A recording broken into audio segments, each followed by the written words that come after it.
Mr. President. Mr. President, I come to the floor today to talk about the economic crisis that this nation is facing, and all as a result of the actions of the Democrats and Joe Biden.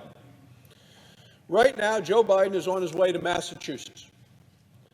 He's expected to announce while he's there even more restrictions on American energy. One New England senator has lobbied him to, quote, go executive beast mode. The senator might forget that we still have a Constitution. The Supreme Court just ruled that the president can't do that. The Constitution says Congress writes the laws, and it's up to the president to enforce them. I'd also remind that senator that Joe Biden just got back from a trip to the Middle East. That's where he went to beg the Saudis to produce and to sell us more oil. Joe Biden doesn't need to fly around the world to solve the energy crisis that he created. The solution is right here at home in America. We have some of the largest energy reserves in the world. We have the best energy workers. We have the highest standards.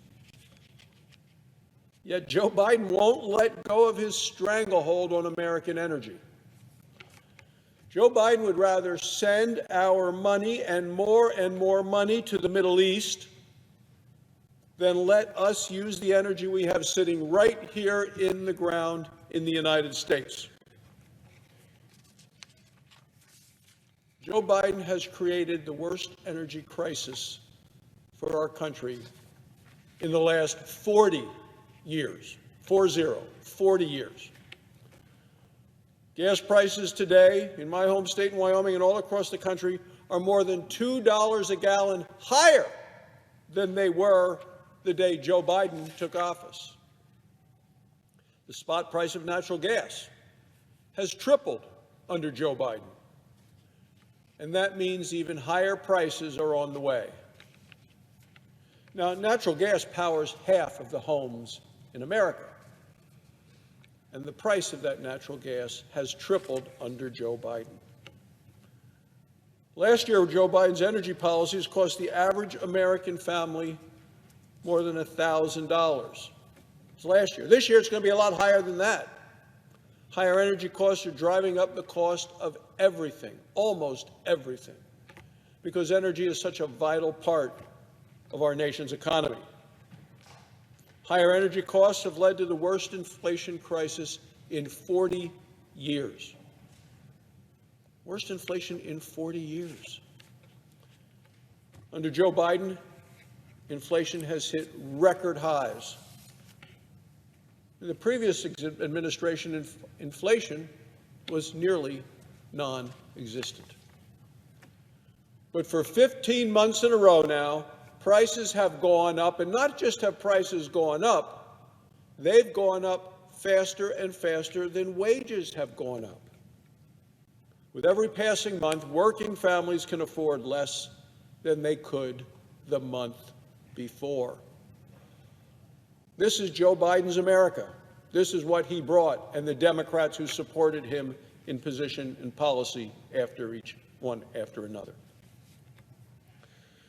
This year, the average family will pay $100 a week more just to buy the same things they bought last year.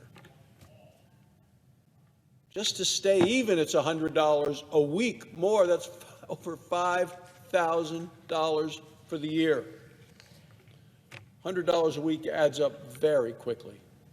As a result, people are spending their savings because they're not making enough to keep up. They're falling behind. They're borrowing money just to get by. The savings rate in the country has plummeted to the lowest level since the Great Recession of 2009. Credit card debt's at an all-time high because people can't afford things. They're putting things on the credit cards. Personal debt is at an all-time high. Consumer confidence, on the other hand, is at an all-time low. Thank you, Joe Biden and Democrats. Working families are being pushed to the breaking point. That's what we have here in America today. All told, it is a summer of strain and stress and suffering for American families. It's all happening because of a dereliction of duty on the part of the United States and the Democrats in this very body. The American people just want to be able to actually have enough money in their wallet to fill their tank with gas, and to go to the grocery store and buy a full week's worth of groceries and have enough left over at the end of the month to pay their bills. Yet under Joe Biden and the Democrats, who are in charge of both the House and the Senate, this is becoming nearly impossible in America today. Democrats called this the cost of the liberal world order. The liberal world order. Look what it's getting us. Believe it or not, that is actually what the White House has said. That's their official policy on the cost of inflation and the cost of energy being so high. Tough, suck it up. Liberal world order, we're here now. I don't care what it costs you or what pain and suffering we put on to the families of this country. Meanwhile, as the president is going to talk to about his climate emergency in Massachusetts, baby formula is still out of stock in stores all across America. For 15 months, there's been nothing but bad news coming from this administration and the Democrats for the working families of this country. Last week, working families got a 1-2 punch of even more bad news. First, they found out that once again inflation is at another 40-year high. They also found out it's not going away anytime soon. On Thursday, we found out that what's called wholesale inflation, which is the inflation that our producers are experiencing, is even worse than the inflation for consumers. Now, these are the people who build our homes, who grow our food, who keep the lights on. Well, higher costs for them mean higher costs are coming for all the rest of American families. Because if inflation is higher for producers today, inflation for consumers tomorrow will be higher than it is today. It means there's no light at the end of the tunnel. But that's not what Joe Biden's telling us. He's continued to say, oh, inflation is transitory. Pay no attention to the fact that you can't pay your bills, you can't buy enough food to feed your family, and you can't fill your car with gasoline. Tough. Pay no attention.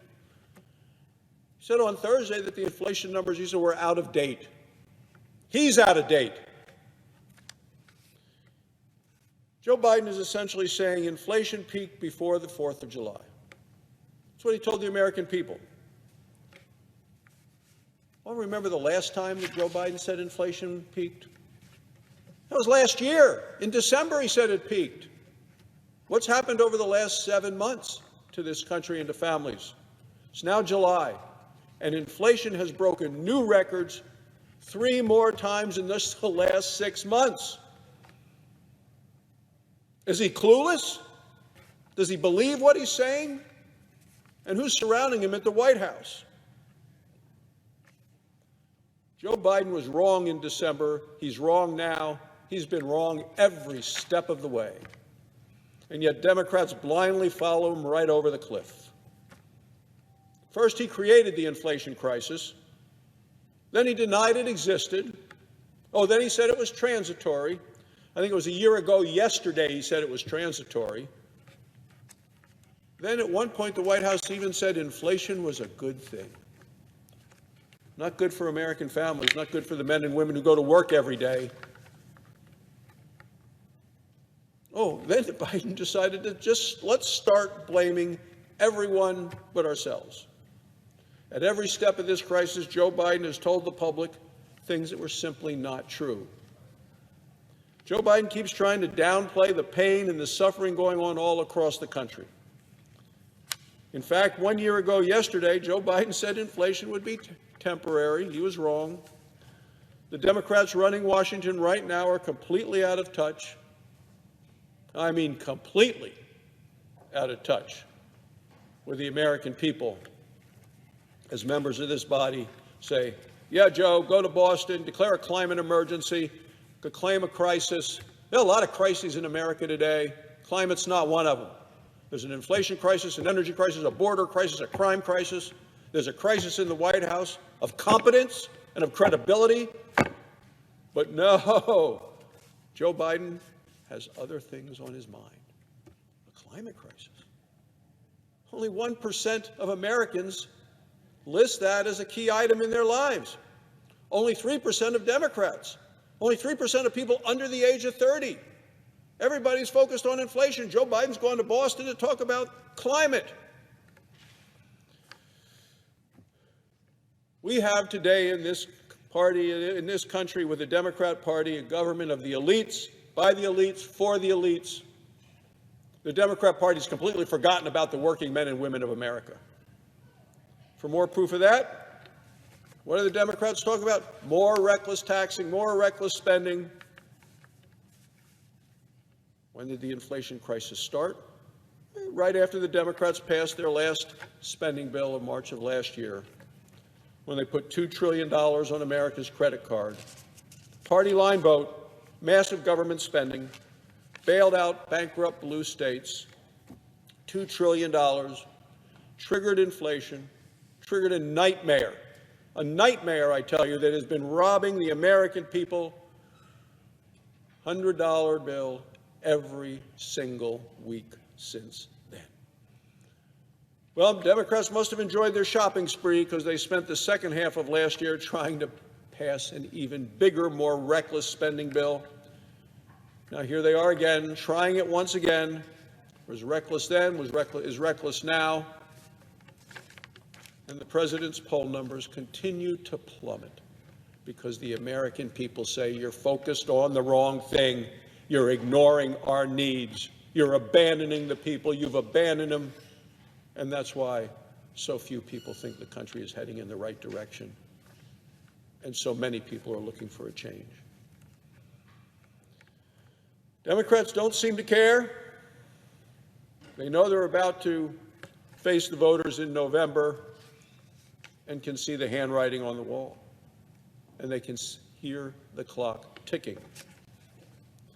The reason why inflation is out of control at 40-year record highs is because of the massive spending combined with the attacks by this administration and the Democrats in this body on American energy.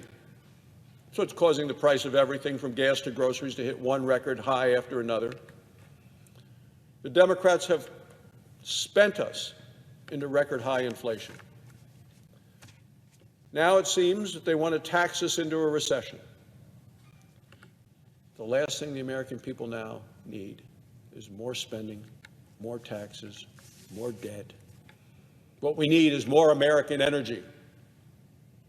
The way to get out of this crisis is to stop the reckless spending and increase the supply of American energy. We don't need to look halfway around the world for energy. We have it right here in this country. It's time for the President of the United States to stop begging. And it's time to start exploring for the energy right here in America. Thanks for watching, and if you haven't already, please consider subscribing to our channel. And while you're at it, please leave us a comment. Thank you for watching.